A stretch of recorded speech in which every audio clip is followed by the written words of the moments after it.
hari masuk 70.000 malaikat dan tidak pernah keluar lagi sampai kiamat. Maka orang yang sholat 5 waktu dikasih pahala itu. Masa kerja duniawi doang, nggak mau kerja ukhrawi? Tanam dong, minimal 100 lah. Kita sudah sebut dalam kajian-kajian zikir maqalid. Masih ingat? Zikir maqalid itu yang mengikat dunia, bumi, dan langit. Dan kita kemudian punya aset di surga. Jika membaca subhanallah satu pohon di surga, yang punya kunci surga siapa?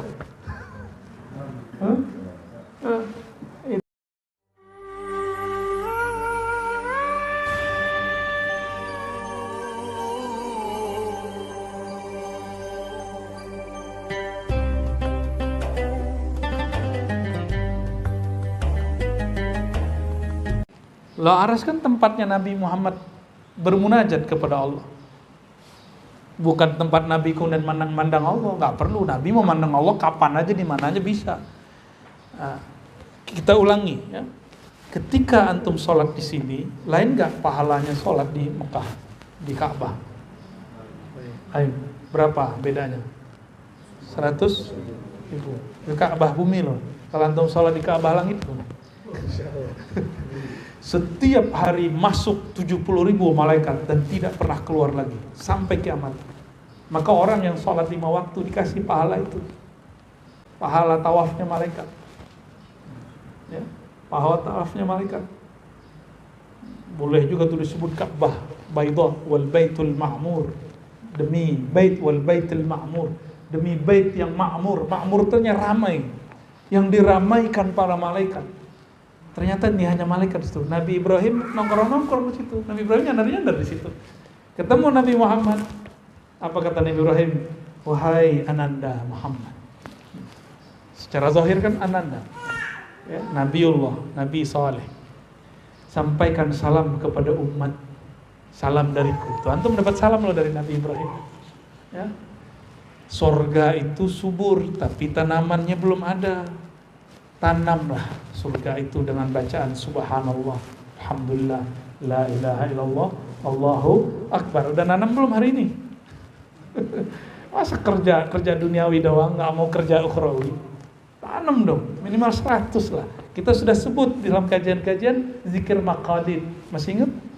Zikir maqalid itu yang mengikat dunia, bumi, dan langit.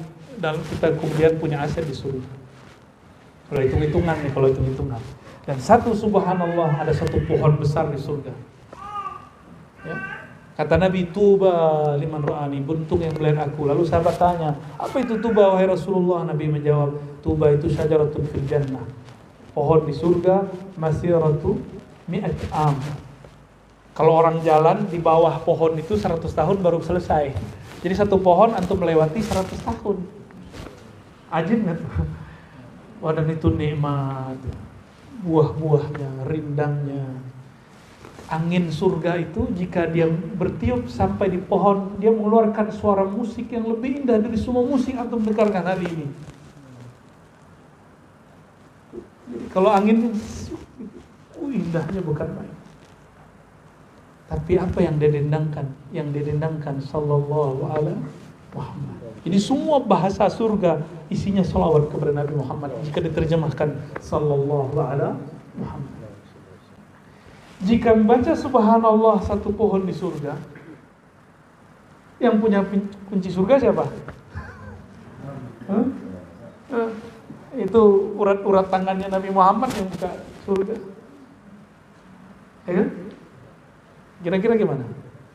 Kalau antum salawat ke Nabi Muhammad, lebih besar nggak pohonnya?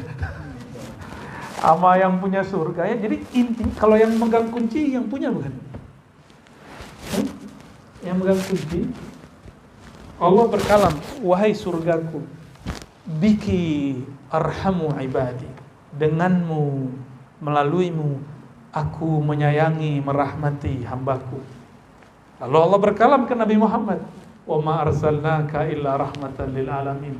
Tidak aku utus engkau wahai Muhammad kecuali sebagai rahmat. Aku menyayangi umatku.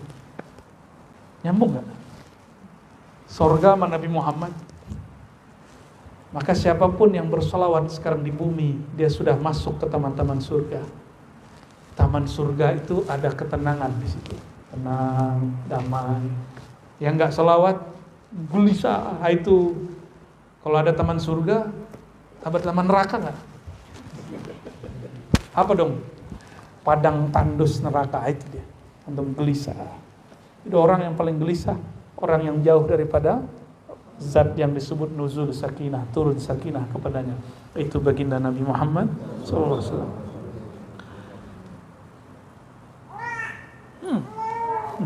Wal Qur'anil azim, ya. Jadi kita tidak kemudian keluar dari akidah Ahlussunnah kita dan mengatakan Quran itu makhluk, tidak, nggak boleh.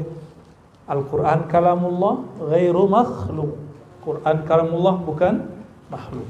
Yang ada pada zatnya bila harfin wa sautin. Ketika sudah ditulis, kertasnya makhluk kan? Tintanya makhluk kan? Kalau dilafazkan bunyi suaranya makhluk kan? Kecuali antum udah jadi Tuhan.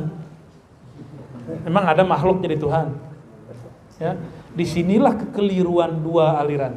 Satu Mu'tazilah mengatakan Al-Quran itu makhluk. Itu apa buktinya ada Quran? Itu makhluk, itu makhluk. Ini makhluk. Hurufnya makhluk. Kata Mu'tazilah. Ibnu Taimiyah sepakat dengan Mu'tazilah separuh, mengatakan Quran berhuruf dan bersuara.